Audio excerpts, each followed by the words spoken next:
What's up YouTube, les doy la bienvenida a este nuevo video de Hugo Aquine y el tema de hoy que nos convoca es la tos o dispositivo de tos asistida, ¿ya? Dentro de los contenidos más importantes que vamos a ver es la definición de la tos, las clasificaciones que va a tener a nivel neurofisiológico qué pasa, pero de antemano también les doy las gracias por los 700 ya suscriptores que tenemos en el canal. Es un gran avance ya con mi compañero para este canal y les animo a que sigan apoyándonos. He visto comentarios buenos y malos, pero la idea es que todo comentario sirve y todo comentario también es constructivo, ¿ya? Bueno, como introducción, tenemos que la tos es un mecanismo fisiológico el cual este sirve para hacer un barrido de la mucosidad. ¿Ya? Es una respuesta refleja también que sirve para eliminar secreciones o algo que esté contaminando la vía aérea respiratoria, ¿ya? Y tenemos que, como dice acá en la diapositiva, es un acto reflejo que responde a estímulos mecánicos y químicos. ¿Ya? La tos, así como todos nuestros sistemas, tienen fases. Se consta de una fase de inspiración, una fase compresiva y una fase expulsativa. Esto es más general porque la tos en realidad consiste de muchas más fases. Ya para entenderlo de manera simple, la primera fase es la inspiración y tenemos que se llega a la capacidad pulmonar total o al 60 o 80%, ya, y bueno, el paciente toma el aire y se llega a esos valores de porcentaje. ¿Qué pasa acá? Los músculos inspiratorios tienen que estar intactos y el volumen de inspiración es de 2,3 litros. O sea, se toma gran parte de aire. Luego en la fase 2 es la fase compresiva donde se cierra la glotis, aproximadamente 0,2 segundos, y sirve para mantener el aire y luego se abre, ¿ya? Tenemos que esto debe funcionar con el sistema vulvar que debe estar indemne. Y la fase 3 es la expulsativa, ya acá esa gran presión que se forma en nuestra caja torácica vence a la glotis, se abre, se contraen los músculos expiratorios y esto se refleja en un Pmax mayor a 60 centímetros de agua, ¿ya? Fase inspiración, fase compresiva, fase expulsativa. La clasificación en relación al tiempo se divide en aguda, que dura menor a 3 semanas, y crónica en más de 3 semanas, ¿ya?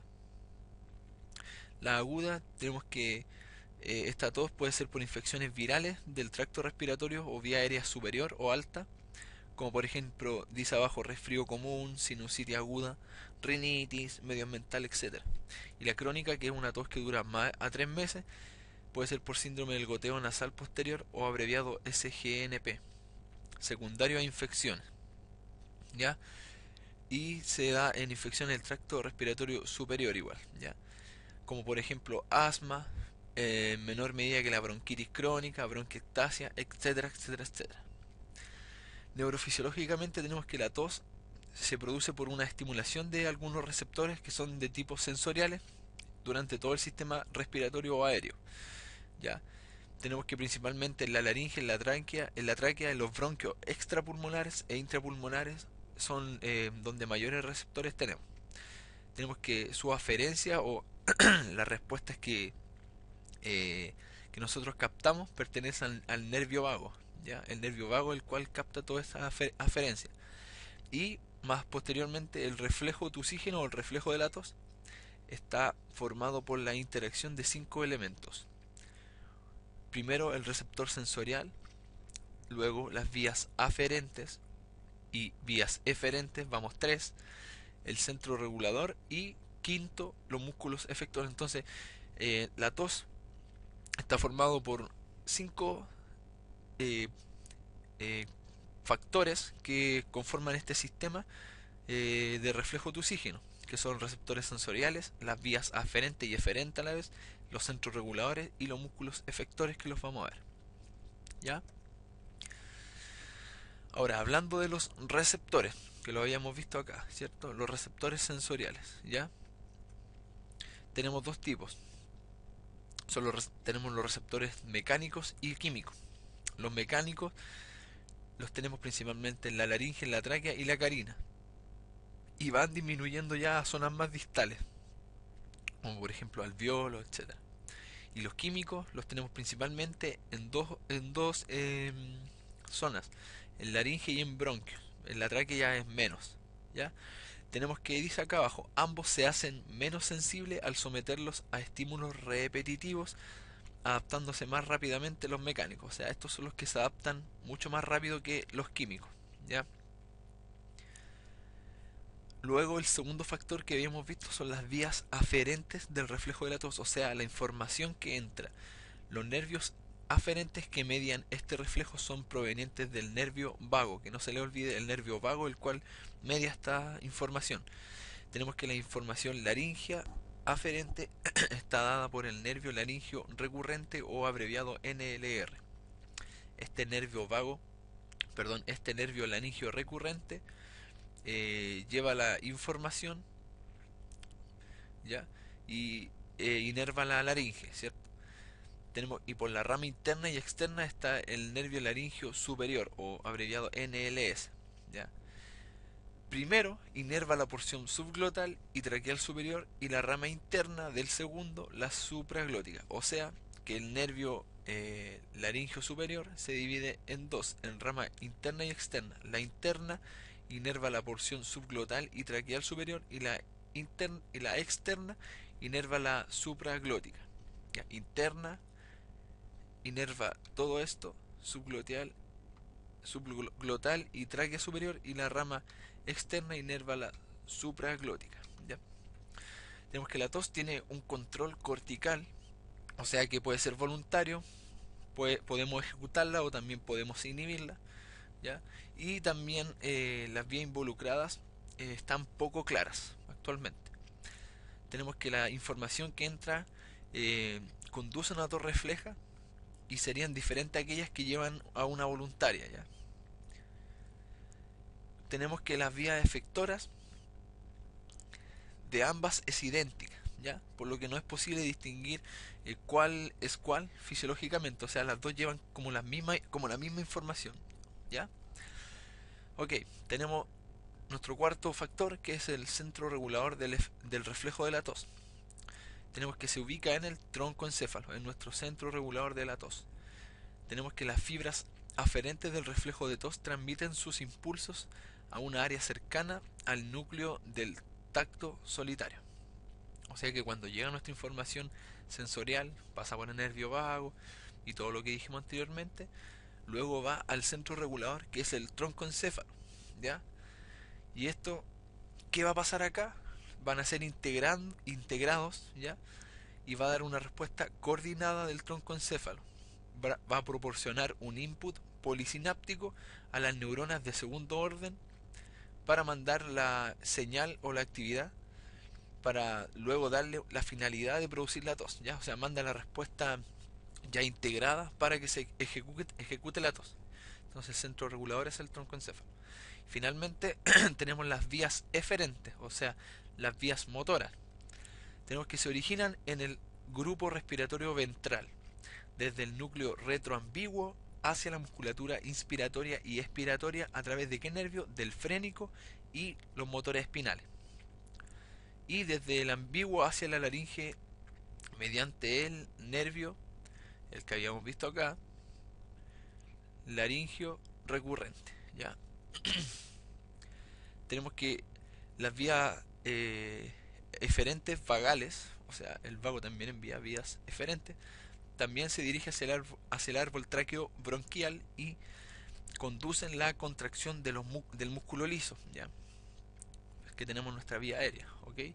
Y se supone que asisten a la tos disminuyendo el diámetro de la vía aérea, así aumenta la velocidad del flujo del aire, o sea, al contraerse o al generarse broncoconstricción, disminuye el lumen, por ende el flujo aumenta, ¿ya? O sea, el lumen al ser tan chiquitito o al disminuir su diámetro, el aire estas paredes van a formar una mayor presión, o sea que va a aumentar el flujo va a ser más turbulento. Acá tenemos lo más importante, los músculos efectores, o sea, los músculos expiratorios, por decirlo así. ¿Ya? Tenemos principalmente el diafragma, los intercostales externos, esternocleido, etcétera, etcétera. Acá abajo podemos ver las abreviaturas. Aquí está la acción que hacen los músculos respiratorios principales. Y en inspiración 1A o IA, perdón, inspiración, los músculos inspiratorios accesorios, los E son los expiratorios, los EA son los expiratorios accesorios, los ABD, CB corta, son los abductores de las cuerdas vocales, los AD, CB son los aductores de las cuerdas vocales. Dentro de los principales tenemos el diafragma, que es el gran músculo inspiratorio, está inervado por C3, C4, C5. Los intercostales externos son ya músculos eh, inspiratorios accesorios, como el intercostal externo, el ECOM, escaleno, trapecio, el serrato anterior y el pectoral mayor. Dentro de los principales músculos expiratorios son cuatro. Tenemos el recto del abdomen, el oblicuo tanto mayor como menor y el transverso del abdomen. ¿Ya? Estos de acá son accesorios y tenemos los abductores y los aductores. ¿Ya? El músculo principal de la inspiración es el diafragma, el cual en algunas ocasiones está debilitado o dañado, o a lo mejor no está capacitado para hacer una buena inspiración, por ende no genera tampoco una tos eficiente. Por eso que cuando el paciente no sabe toser hay que trabajar el músculo de diafragma. Recuerden la fase inspiratoria, que es la cual comienza el ciclo de la tos, por ende debemos trabajar el diafragma. ¿Qué podemos hacer si falla la tos? ¿Qué pasa con una tos inadecuada? ¿O a qué se debe una tos inadecuada? Puede ser que se dé por enfermedades extrapulmonares, como por ejemplo enfermedades esqueléticas o neuromusculares. Y obviamente van a afectar esta fase inspiratoria o expiratoria. Se puede deber al dolor, también que el paciente cuando inspire le duela, por ende vamos a tener una tos ineficaz. Y parálisis de las cuerdas vocales, obviamente. Enfermedades ahora netamente pulmonares, como por ejemplo la fibrosis quística y el EPOC. Y complicaciones de ella como neumotórax o neumonía, perdón, y atelectasia, que puedan dañar la tos. ¿Ya? Acá este es un gráfico que muestra el flujo PIC, ¿ya? De la tos. Tenemos que, por un lado, bien, más que nada este gráfico puedo decir que aquí se ve la musculatura respiratoria normal, como trabaja al momento de la tos, en el primer segundo. En cambio acá, en una enfermedad musculoesquelética, pienso yo, la tos se ve disminuida totalmente, ¿ven? Acá ya casi los 500, acá mucho menos de 500. ¿Ya? Entonces es importante la musculatura respiratoria en el caso de la tos. ¿Ya? Tenemos el pic del flujo de la tos, va a ser normal en adultos de 360 a 840 litros por minuto. Y en pediatría va a ser normal de 150 litros por minuto. ¿Ya? Bien. El efecto de un IRAD en pacientes neuromusculares. Tenemos la capacidad vital, el Pimax, el Pmax, la saturación de oxígeno y la presión parcial de CO2. ¿Ya? Y eso lo relaciona con los días de evolución en un IRA baja. ¿Ya? Tenemos que la capacidad vital no, no se altera mucho, que diga. El Pimax, el Pmax tampoco. Baja un poco después de 15 días, pero la presión parcial de CO2 es la que sube. Por ende tenemos riesgos de hipercapnia. ¿Ya? ¿Ya? ¿Qué debemos hacer entonces con la tos? Tenemos una asistencia de tipo manual, tenemos la respiración glosofaringia, tenemos un in-exuflator o Coat Assist, que es una máquina que vamos a ver a continuación, y una bolsa de reanimación manual o air staking. ¿Ya? La asistencia manual para provocar la tos consiste, como dice su nombre, en la utilización de las manos y los brazos para producir maniobras de compresión durante la expiración. Así asimilamos o hacemos la maniobra como si se produciera normalmente la tos, ¿ya? Juntamos los puntos de inserción acá, en los abdominales, ¿ya? Ayudamos al diafragma. Y esto se recomienda para pacientes que son colaboradores, o sea, niñitos pequeños no los vamos a poder realizar. Que debe haber coordinación entre el tratante y el paciente, si no, no se podría realizar la tos. La glotis debe estar funcionando y no debe haber deformidades torácicas ni tampoco alguna debilidad muscular o hipertrofia, lo que sea. Ya aquí vemos imágenes de cómo se realiza también de otras formas la asistencia para la tos. Esta es la asistencia manual. La respiración glosofaringea, vemos las 4 fases que consiste. Primero vemos que el aire entra por la boca, ¿cierto? En la vía aérea. Luego la boca se cierra y el aire queda atrapado, ¿cierto? Acá la glotis más adelante se abre, ¿cierto? Luego, más que nada, esta presión que hay en la parrilla costal vence a la presión que hay en la atmósfera y el aire sale totalmente expirado, por ende la glotis acá se abre. ¿Ya? Se abre. Se puede retener acá generando un punto de isopresión o se puede abrir.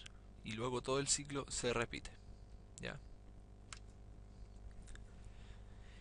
Bueno, llegamos al In-Exsufflator Code Assist o al asistente de la tos. ¿Ya? ¿Cómo funciona? Con una turbina centrífuga, la cual genera presiones positivas y negativas, con una válvula selenoide. Y las precauciones que debemos tener con este aparato son fijarnos bien en la ubicación del aparato, ver el filtro, el tiempo de uso que le vamos a dar y que esté siempre en buena limpieza. Vemos acá un aparato real, una foto real de un asistente, una máquina para asistir la tos. Vemos acá la mascarilla o la interfase. Vemos el corrugado, que es como esta manguerita, por decirlo de alguna forma rústica, que va a llevar de la boca al paciente hacia el asistidor de la tos. Y vemos el filtro en contra de las bacterias y también agentes virales. En la máquina podemos ver el manómetro, indica las presiones positivas y negativas, ¿cierto? El manual auto, si es que es manual o auto, ¿cierto? Nosotros lo ponemos en manual. Tenemos el tiempo inspiratorio, tiempo exhalatorio o expiratorio, las pausas que pueden haber y la palanca de control manual, o sea, el monitor, por decirlo así. El encendido, las presiones, ¿ya? O el PEP, el flujo inhalado también y la presión de exhalación, ¿ya? Eso es más o menos como se ve una máquina en la realidad, ¿ya? Ahora la programación de los parámetros. Tenemos la presión inspiratoria o excursión o auscultación es de 15 a 40 centímetros de agua. Esa es la presión inspiratoria. La presión expiratoria debe ser por la tolerancia y la eficacia, menos 15 a menos 40 centímetros de agua. El tiempo se programa en inspiración de 2 a 3 segundos, expiración de 1 a 2 segundos. Las pausas generalmente son de 1 a 2 segundos. Tenemos que se deben iniciar con flujos inspiratorios bajos para ver progresivamente la tolerancia del paciente ante esta máquina. Los ciclos de inspiración y expiración, verlos bien. Las pausas deben ser por interserie y deben ser generalmente de esta forma: 5 ciclos de inspiración y expiración, luego una pausa y luego 5 más.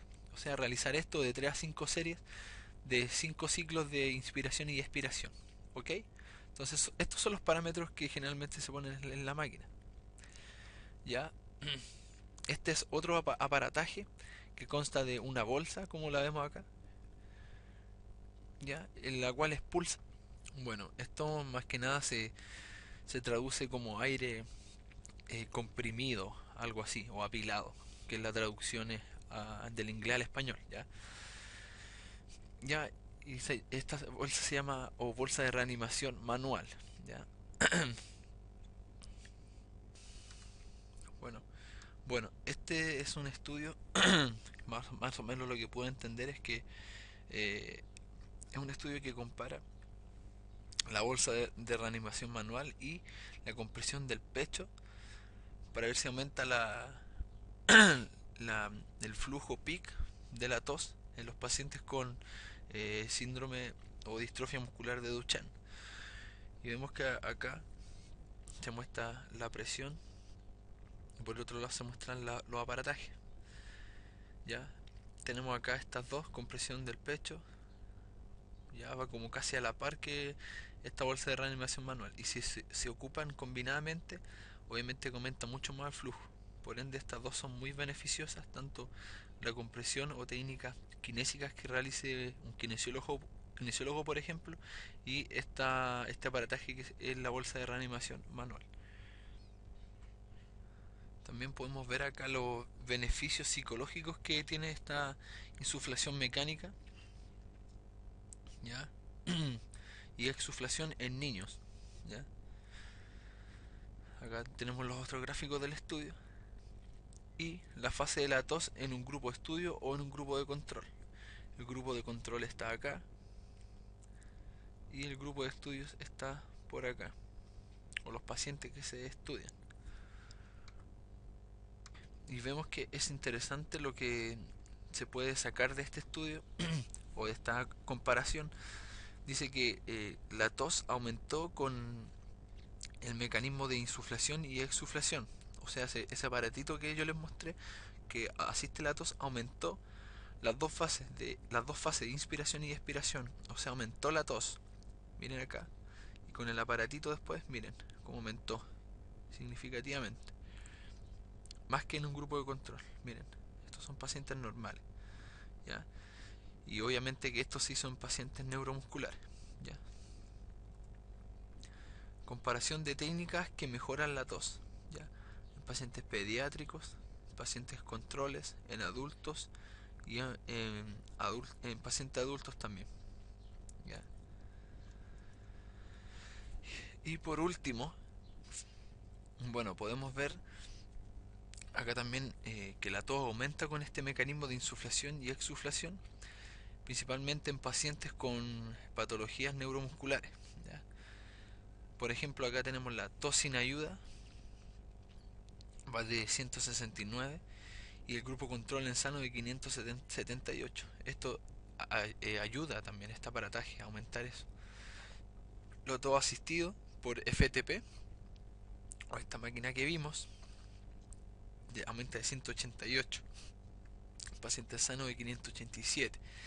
Y así podemos ir viendo otros números, como por ejemplo todo asistida en ventilación mecánica no invasiva, todo asistido a la exuflación y esta máquina inspiratoria y expiratoria en pacientes eh, neuromusculares, ya que lo hemos visto, ¿cierto? Esta MIE es toda acá arriba, Mechanical Insufflation Exuflation, ¿ya? Bueno chicos, espero que les haya gustado este video. Un poco complejo lo último, pero solamente rescatar los mecanismos, la importancia de la tos que tiene sobre nuestro organismo, las diferentes vías o cómo se produce la tos por esos centros reguladores, esas vías eferentes, aferentes, etcétera, etcétera. Y síganse suscribiendo al canal, dejen sus comentarios. Yo de acá les mando un saludo y nos vemos en otro video. Hasta la próxima.